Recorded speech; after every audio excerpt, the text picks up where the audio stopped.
Welcome to Your Family Dog, a podcast dedicated to helping families love living with dogs. And welcome back to Your Family Dog. I'm Julie Fudge Smith, and I'm here with my brand new, wonderful podcast partner, Tina Spring. And today we decided to talk about things that happen in the summer, things that we want to be aware of, things that we want to try and avoid, and some positive, and hopefully a few positive things in there as well, not just things you want to avoid in the summer, but things that you might want to consider doing. So one of the things that I was thinking of was some of the hazards of wildlife, perhaps. And I think you have a story about deer, do you not? Oh, we do. Yes. So I came home from teaching a group class last week, and I come in and Christopher's looking all glum. And I'm like, whoa. And he's not a glum guy. Like, he's a pretty happy guy. And I'm like, so what's up? And he said, so our dogs have a pet. And I said, what? He said, yes, our dogs have a pet deer. And I'm like, what are you talking about, crazy person? And we have a pet deer. So we have a deer that we are, if you're on Facebook, if you're friends with me on Facebook, she's being referred to as Buck Buck because at first we thought it was a boy. But the dogs call her. They go out in the backyard. They call her? Yes, they call her day and night, and she comes. And even if, like, Chris has gotten within 6 feet of this wild deer, right, in our yard. Like, she's unabashedly, she was in the carport sniffing the Alfa Romeo the other day when I got home. Like, she just has decided she lives in our yard. And so that, it got me thinking, right? Because so I'm a dork, right? Like, I totally love animals. So I'm all excited. Like, I'm adding like deer feed and apples to the wonder list. And then it dawns on me, like, okay, there are other pieces to this that I need to consider. Like, how's this going to go during rut? Right? Like, oh, yeah. Right? Like, is this suddenly is this bringing new hazards into my yard? And are there hazards I haven't thought about because I'm busy swooning over I have a pet deer? So one, I mean, I do call her. I'm a jerk. Like, just don't listen to me. So I do go out and buck, buck, buck. And sure enough, she like, hey, what's up? And she comes and she says hello. She will run up and down the fence with the dogs, which of course runs the risk that my crazy feral dogs are going to get into a dog fight because there's venison still on the hoof. I do worry about rut, but I also worry about flea and tick, right? And other parasites that deer have. And now those are all being, transmitted into our yard really close to our dogs. So and those deer ticks are super tiny, so they're very hard to see. And if you have long-haired dogs, it's nearly impossible to find them. Yeah. So, I mean, my dogs are all on flea and tick preventative, which is a misnomer, right? Like, all of the flea and tick preventatives, it's my understanding, kill the ticks. So it's not that it keeps tick off of your animal. No. The goal is to kill the tick before it can transmit disease. So I had I like made a call to my dear friend who's a vet and was like, it's a 911. We have a pet deer. She of course is also putting, deer chow and apples on her wonder list so she can come make friends with Buck Buck. But we did talk about some of these hazards, and obviously I'm not encouraging it. I am being careful. We're sending the dogs out one at a time. We're going with them, although that does not seem to dissuade Buck Buck. And I'm not feeding her, even though there's a piece of me that totally wants to deer. Right. Is she a young deer? So I think she's an adolescent. Yeah. Like, I don't think she's a mama yet, though I'm sure next spring she will be. But she's really, we have neighborhood deer all the time. She's really stable. Like, she doesn't foot stomp at the dogs. She doesn't foot stomp at me. But of course, I'm a geek, so this starts my whole, like, talking to all of my forestry and deer management friends and asking them what I need to know. And, is this a sign? Because I know deer can get distemper. They can get rabies. Like, I'm worried about all that whole continuum of crazy that, of course, my silly feral dogs, have conditioned a deer that barking and running up and down the fence line like yahoos is friendly behavior, apparently. so, Okay, so this is a somewhat dysfunctional deer. Well, I mean, I think every dog trainer has a certain amount of animal-related dysfunction in their world. I think that. Oh, absolutely, absolutely. Yes, I would agree with like you. That. Like, have you had a deer or a raccoon or some other level of insanity decide that your dogs are fun and awesome? Well, no, not really. Although we did have, when we moved back from Princeton back to Ohio, our yard was knee deep in grass, and we did actually have a fox. I think it was his meadow, and he was living there, and which would explain the carcass that Brad found in the grass when he was mowing. When my son-in-law said, "Yeah, there were bunnies living under the bushes," I'm like, "Well, there aren't any more," which has probably brought Mr. Fox. And so what was really interesting, though, was that after Brad mowed down the tall grass prairie that had been our yard, the fox came back the next night. We were sitting at dinner at the kitchen table, and I look out, and he walks in front of our pond, kind of looks around at the yard, circles around the pond, and leaves. He's kind of like, God, Frank was right. What happened to my meadow? He's right. They mowed it down, right? But I have not encouraged Zuzu to go out and make friends with this fox, because foxes are very unpredictable and can be very vicious animals. So I haven't done that. And no, my dogs have not made friends with deer, although we do have numerous deer. But what I would say is that I think you have an unusual deer. And I agree with you. I think that once rutting season comes into play, that could be a very interesting time. And next spring could be very interesting. She might change her tune quite a bit if she's got a baby in tow, which reminds me of a story from the Wall Street Journal. Once again, it's the Whole Dog Journal, not the Wall Street Journal, but it could be a Wall Street Journal story, but it wasn't. It was a Whole Dog Journal story about this.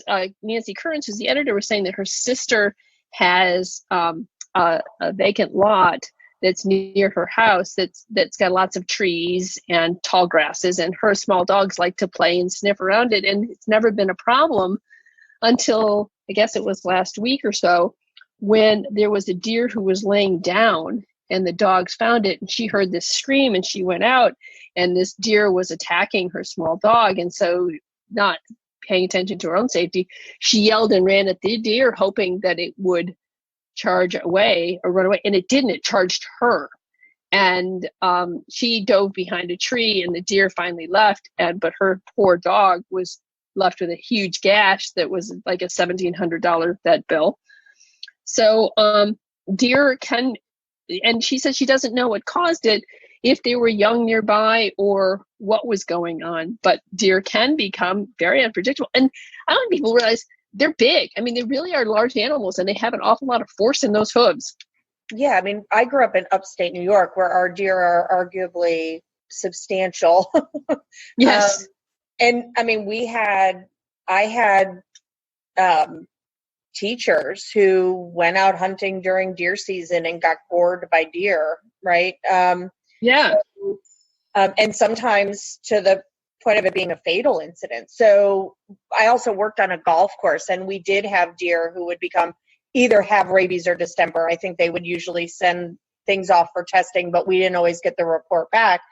And so we would have deer hunting, running down golf carts and attacking golfers. And so, we would have to call in the state troopers, and they would have to shoot the deer and all. Like, it was a whole big hubbubaroo. But I think sometimes, so I'm not impervious to that glow of, oh, we have a deer on the property that likes and everyone, all my friends are like, you have to get video.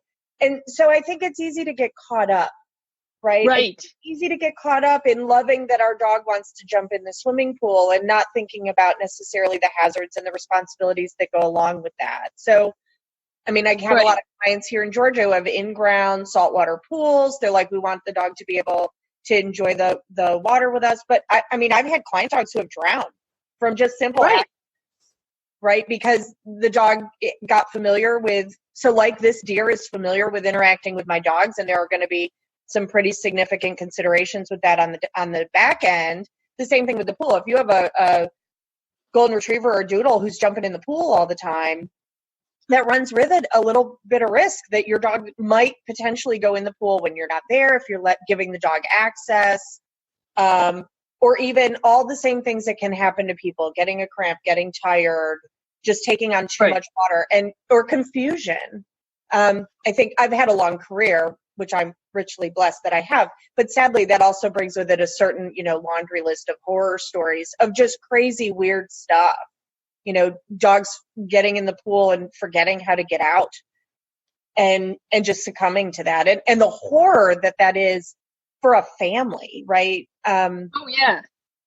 So I think there's just lots of things. I mean, we think about the simple things like, if the dog's in the back seat and we get in a car accident, like what are the consequences of that? But I think some of this other stuff, like the pool, like having the dog outside playing on the slip and slide with the kids. So I had an incident 1,000 years ago when I was young where I confused a medication, one of my medications and my dog's medication. And we accidentally poisoned one of our dogs. Now, fortunately, we went to the university and ICU and we fixed it. But I mean, we almost lost our 2-year-old wonderful, sweet dog just because I was a mom who was overwhelmed and in a hurry and pulled the wrong medication out of my purse and said to my amazing teenage daughter, follow the instructions and do what it says to do. And she trusted me that I gave her an appropriate med for the dog. She followed the instructions for how to dose a human, but she didn't notice that the med was for me, not for the dog. Right. So right. And even if she had looked at the label, she might have thought it was for you because it can't, you picked it up at the vet. That, which brings me to another story from the Whole Dog Journal about, these medications that are chewable for dogs are tasty. And so if you have medications for one dog, you need to make sure that is either out of the place of that dog or the other dog. Because there was another dog who chewed up the container of an edible medication that wasn't for him and ate most of it. Well, luckily she found the dog like right after it happened, rushed him in, they pumped his stomach or gave him charcoal for him to vomit or whatever it was they did to make him vomit. So she was really lucky. Nonetheless, it was still like $300 to do all this. But it's not the money so much as you forget that, if it's chewable, it must taste good. Mm-hmm. And so therefore it's going to smell good. And because dogs can smell about 100,000 times better than we can, the little plastic container is not going to keep the smell out for them. Right. So it's really important. What a bear right. Smell it. So it's those kinds of things that we can make. And these are honest mistakes. These are not people being irresponsible. It's just yet another note of caution that, read the label when you pick up the medication, or make sure the medication is put in a cupboard so that we don't have these problems. And if you designate a particular cupboard, like in my house, I have a cupboard that has all the dog medications and there's no way the dogs can get to it. And I did that kind of from experience because I learned that I was lucky because I had a lazy Susan. And I had the dog treats on the lazy Susan, and I had one dog, Rebel, and he would hit the lazy Susan with his head and send it spinning. And then my dog, my flat-coated retriever, would dive in and grab the treats off of the lazy Susan. And I couldn't figure out why it was always open and why we were losing so many treats. And then the Golden was looking at me like, until one time I'm in the kitchen, Rebby comes in, bashes the thing, it goes spinning, bing, and I'm like, aha. And I look over at Hudson and I'm like, and you, sir, received stolen goods. So don't look so innocent to me. But it was from that incident I realized I need to put stuff up. The damn cat will not, he's in here when he totally knows he's not supposed to be on the counter, right? Like he does all of the cat things. He gets up there quietly and jumps off loudly, but he'll totally knock stuff off the counter. And so we too have learned you have to super duper stow the things or the cat's going to be a jerk and knock it on the floor. I had a not so funny, but funny incident from a client probably 10 years ago that she was making she was preparing to make banana bread for their big church gathering. Mm-hmm. And she had purchased something like 30 bunches of bananas, right? And puts them on the counter, waiting for them all to get a little bit brown, right? So she can make banana bread, but they're all on the counter browning. And She had a golden retriever. Well, I don't know if you know this, but like Strongid, a wormer, is banana flavored because most dogs really dig the flavor of banana. Well, the bananas were just about getting to that perfect level of ripeness to make banana bread. And I don't know if you've ever done that, but that's really, for me anyway, when the bananas smell awesome. So she goes to do something and she comes home and the dog had eaten like 25 bunches of bananas, right? So her immediate thing was, I'm not going to be able to make banana bread. And then she contacts me to go, the stupid dog. And I'm like, okay, this is actually potentially a medical emergency. Like, that's a lot of sugar and a lot of potassium. And it turns out it resulted in like this big veterinary thing because they were trying to get his potassium down and like all this stuff where the vet was like, thank goodness your trainer said like, no. Like this is actually a poisoning. Like there are considerations beyond we're going to have banana poop in the house. And so again, like it's, in my experience, all of this stuff is the stuff you just didn't think of. And almost always, like who has room to have 30 bunches of bananas stowed? I have no idea.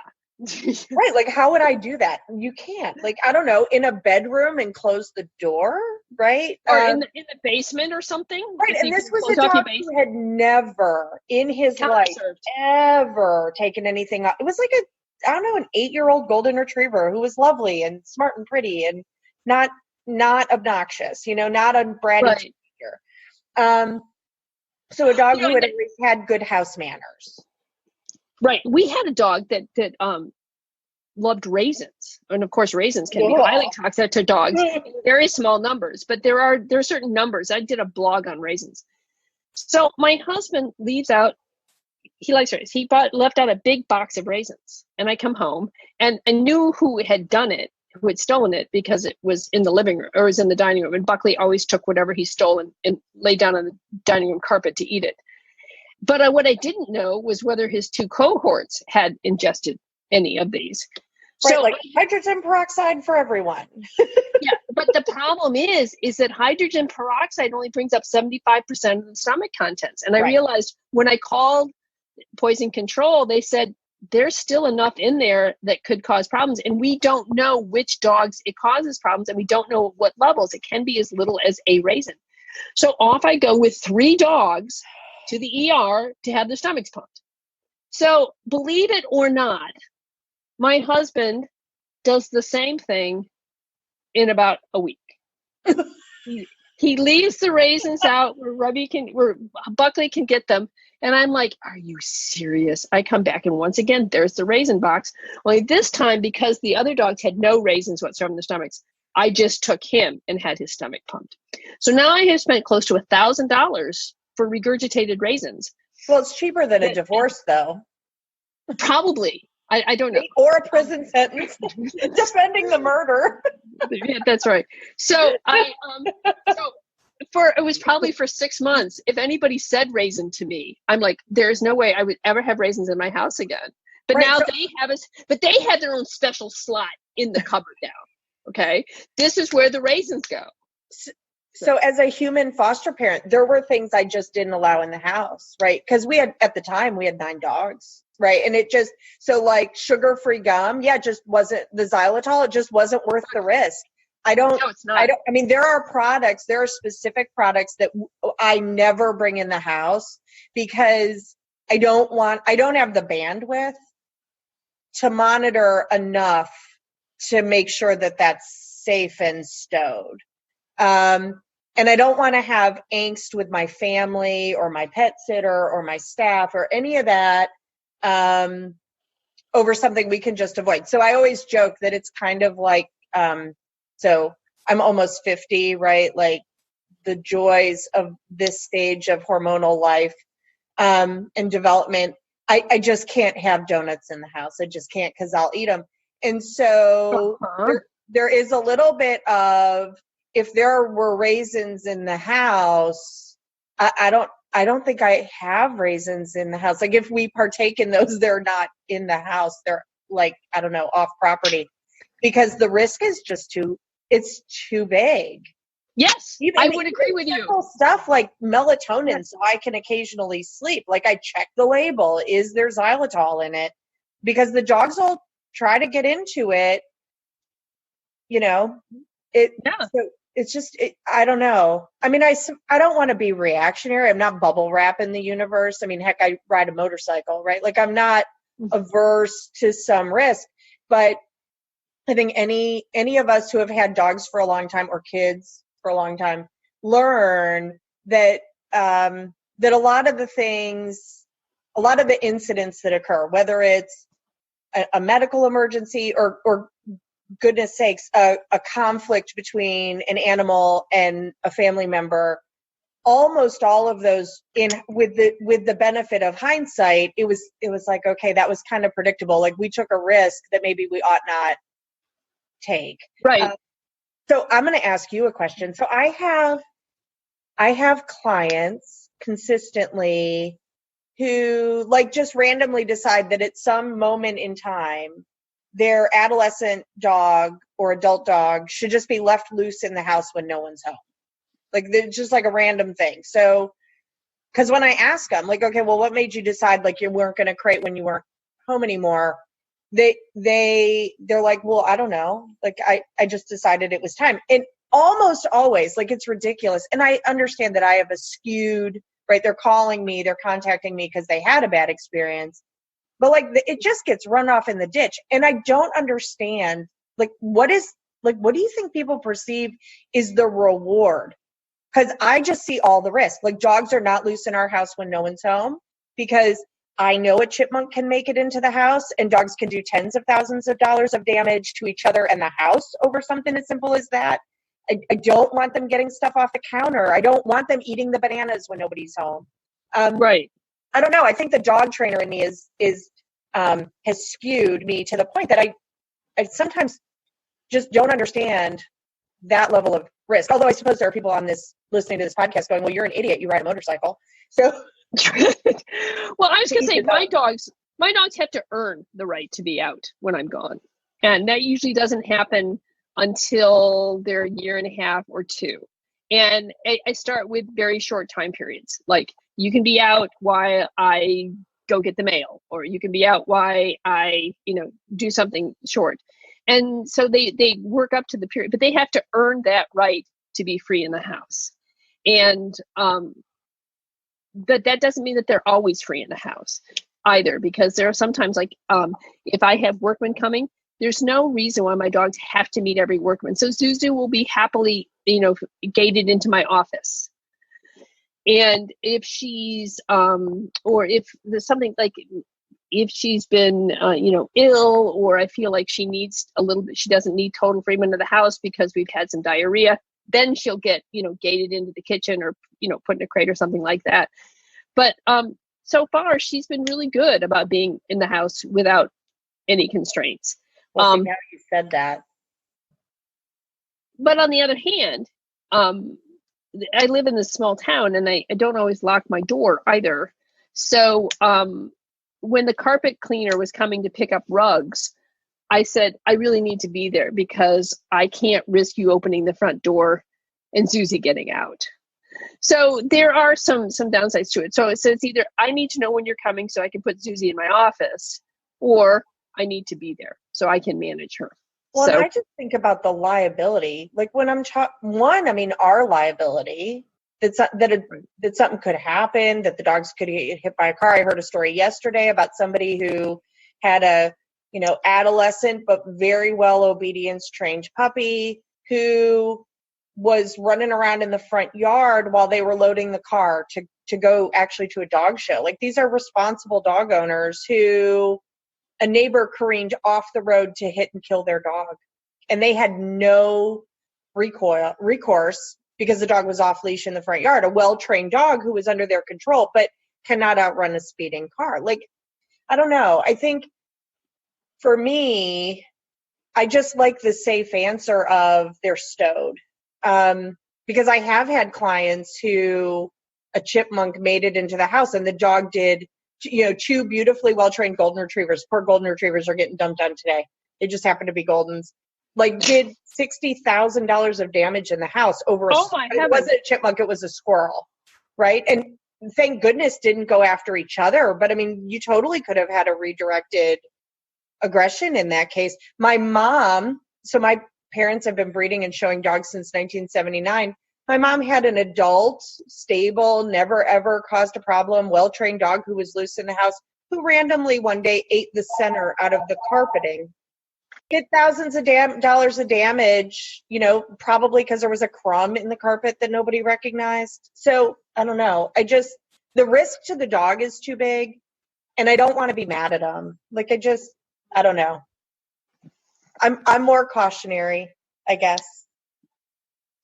Well, the other thing is you probably have, I'm a little bit more cautious when I have more dogs, you know?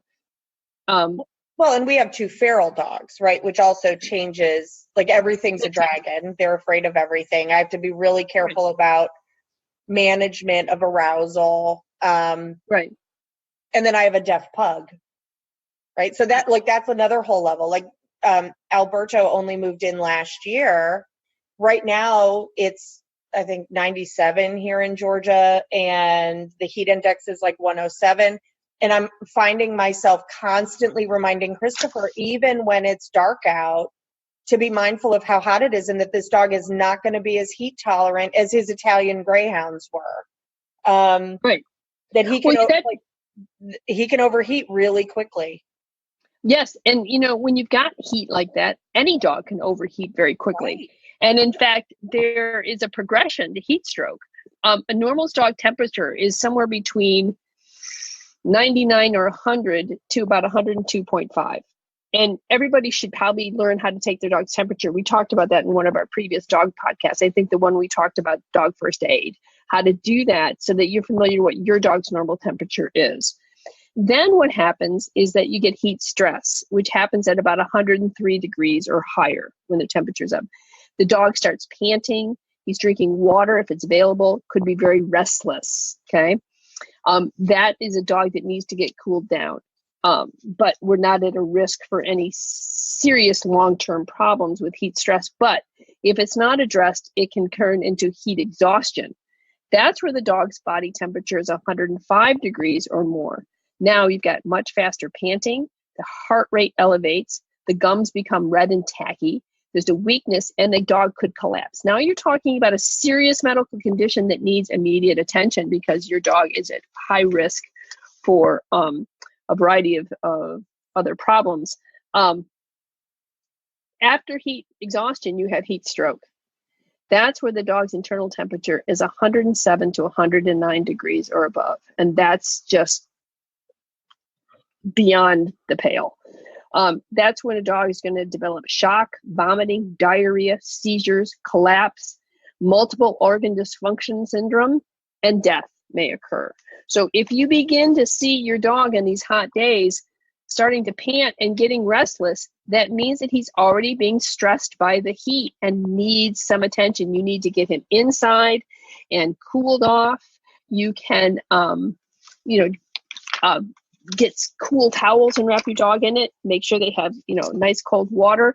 I remember when I had a dog that got that, his temperature was having a hard time regulating at night because he had cancer. I would just pack him like an ice pack. He looked kind of like a herring in a New York fish market, packed in ice.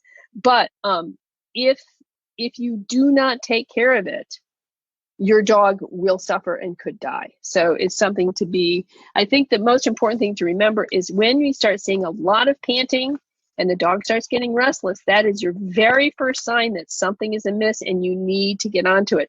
That was taken from a little chart on an article from the Whole Dog Journal that she had one. Some of her articles are subscription only. This one was not, and I posted it on my Facebook page, but I will also post it on our website so you can take a look at it and read a little bit more about it. But heat stroke is certainly something to pay attention to. And one thing to remember is that heat, the hottest part is from the pavement to about 18 inches, about up to your kneecap. That's where it's going to be the hottest. And where do most dogs reside? But in that really hot zone.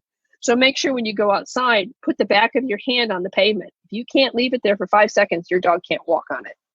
So that's another thing to remember.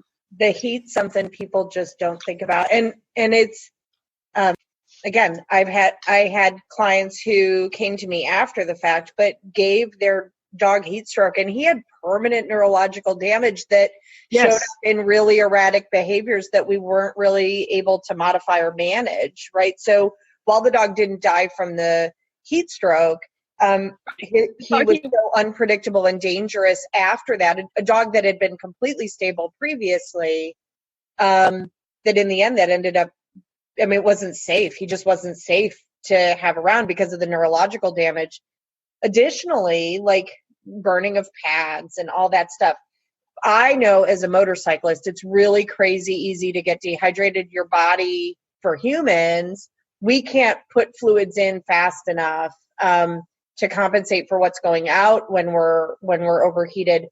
I assume the same thing is true for our dogs. But also, for me, I know that heat stress, once you've had it, you are more susceptible. And that I know happens with heat stroke as well. I know from veterinarians I'm friends with that if a dog, so this dog that I was just alluding to who had the neurological damage, they were taking him for a 10-minute walk. Their vet had said, no, a 10-minute walk should be fine. So this was young college age students, right? They put a timer on their phone because they knew that they tended to get distracted and time got away from them. That poor dog was outside 10 minutes and thousands of dollars of damage to the dog, ICU, the dog recovers and then in the end doesn't recover fully enough that he can have a good quality of life and be safe and able to be maintained. So I love the people's hearts are, no, I'm a good dog owner and I'm going to take my dog for a walk.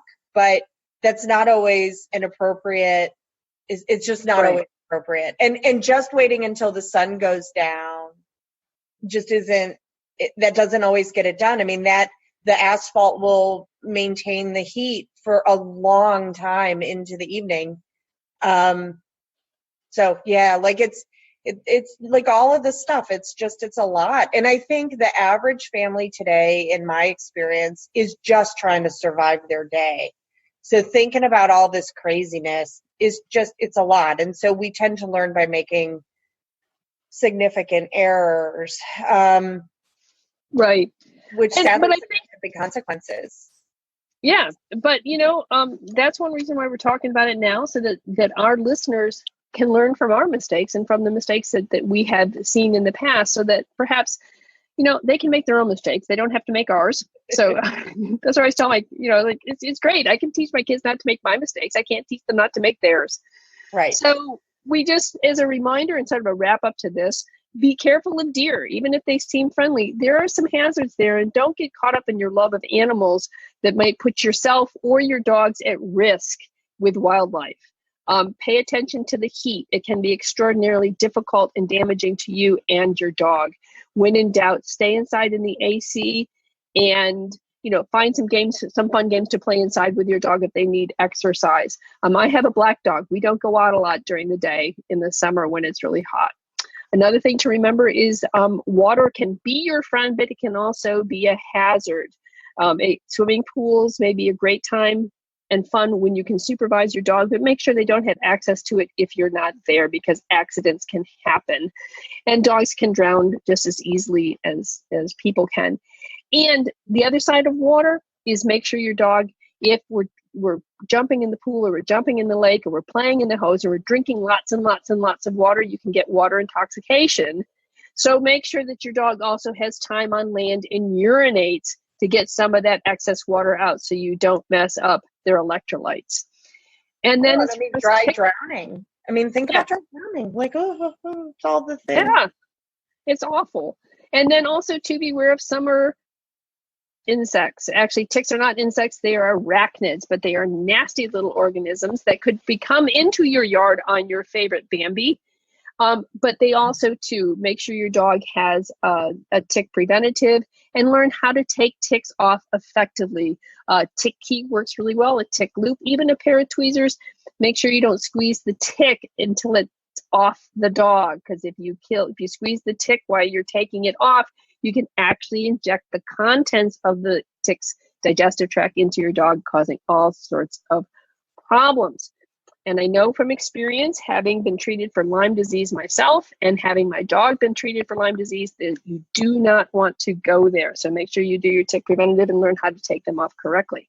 So, few summer hints there for you. And anything else you want to say, Tina, to wrap this up? So I'm going to actually throw in a preventative, right? So this is coming out. I think it's going to come out in August. Start now working on getting your dog comfortable with fireworks, right? Like New Year's is coming, and you could just think back to how it was for the 4th of July and how you were mad at all your neighbors. Right. Or you can work on preparing your dog, right? And I don't know if Colleen and Julie did a podcast on the how to work on fireworks stuff and how to help keep your dog safe. But we are headed, August for me anyway, starts me on a road of preparing my dogs for the holidays and all that incorporates, because Halloween's not that far away. We've got Thanksgiving and Christmas for people who enjoy those holidays. And then, of course, I'm in Georgia, so the gunfire and fireworks of New Year's, celebratory gunfire. So, right. So all of those pieces, right? Like all the decorations that people are going to have out in their yards, and kids in costumes, and a giant tree is going to move into your house before too terribly long if you enjoy Christmas. So just all of those changes. It's a good time to, if you have to be inside a whole bunch anyway, it's a great time to work on your dog not being afraid of fireworks, right? Right. Doing that work. So an excellent way to tire your dog out without running that risk of heat stroke. So I think sometimes we're trying to work on it, 2 days before the 4th of July. It's just kind of a crummy time to try to get all that work in. Right. So, all right. Well, Tina, thank you very much. I'm very excited that we're on this road together, and we will see you all next time on Your Family Dog. Thanks for listening to Your Family Dog. Got questions? Interesting ideas? Visit www.yourfamilydogpodcast.com to share your thoughts.